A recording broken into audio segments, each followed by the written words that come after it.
Let's bring in Democratic Congressman Jerry Connolly of Virginia. He's a member of both the Oversight and Foreign Affairs Committees. Congressman, let's get right to the issue. The president's attorneys are going to head with the president's own Department of Justice. Where is this standoff heading?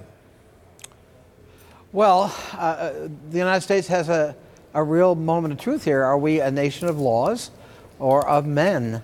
No man is above the law. We established that in Watergate. We're going to have to reestablish it in the era of Trump. But the legal process, in my view, and that of most of my colleagues here in Congress, I think, needs to play out. Some of the president's allies, as you just heard Evan report, believe that this Michael Cohen investigation in the Southern District of New York, the U.S. attorney investigating there, poses an even bigger threat to the president than Robert Mueller's Russia probe. How do you see it? I don't know if that's true, but I do know that today's announcement that Sean Hannity was the third client, to me, deserves a lot of attention. Sean Hannity has been among the lowest of the low, wrestling in the mud of birther conspiracies, Seth Rich conspiracies about the young man who tragically was murdered here in Washington, that maybe that was a different kind of murder. All kinds of conspiracy theories about Hillary Clinton, distributing false and fake news left and right. And now what we learn is, as he's defending the president's lawyer on television, he has a conflict of interest, an ethical conflict of interest. He is one of those clients. He never revealed that. And I think that's a big stain on certainly Mr. Hannity, but also Fox News. So what do you think Fox News should do? I think they ought to fire Sean Hannity.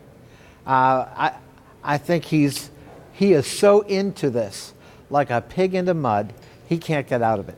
And I think he deserves to be fired. He cannot, his word can never again be trusted, given the fact that he consciously did not reveal this relationship. Even if there was no money exchanged between himself and Michael Cohen, he said he got some advice, and then in this tweet he just posted, he said it was on real estate matters. Yeah, I heard the clip you played.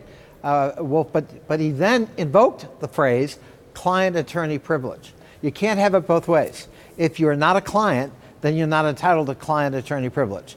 If you are entitled to that privilege, you're a client, whether you paid money or not. Yeah, he did say at the end of that little clip we played, and I assume that those conversations were attorney-client confidential. That's right. And he also made it clear, apparently over the weekend, based on what we heard in the courtroom, he didn't want his name to be released, but the federal judge, in this case Kimber Wood, made the lawyers for Michael Cohen release his name, and of course they did. You sit, Congressman, on the Oversight Committee. Is this a matter that Congress should be looking into? Absolutely. And it's a tragic moment in congressional history that Republican leadership here wants nothing to do with any kind of oversight or investigation of the Trump administration. I guess they're exhausted from having done too much of it in the previous administration. But they see, hear, and speak no evil. So we're not looking at anything. We're not looking at conflicts of interest. We're not looking at security clearances. We're not looking at overspending. We're not looking at false travel. We're not looking at these kinds of ethical issues. We're not looking at hush payments to porn stars or long-term payments to long-term playmate affairs.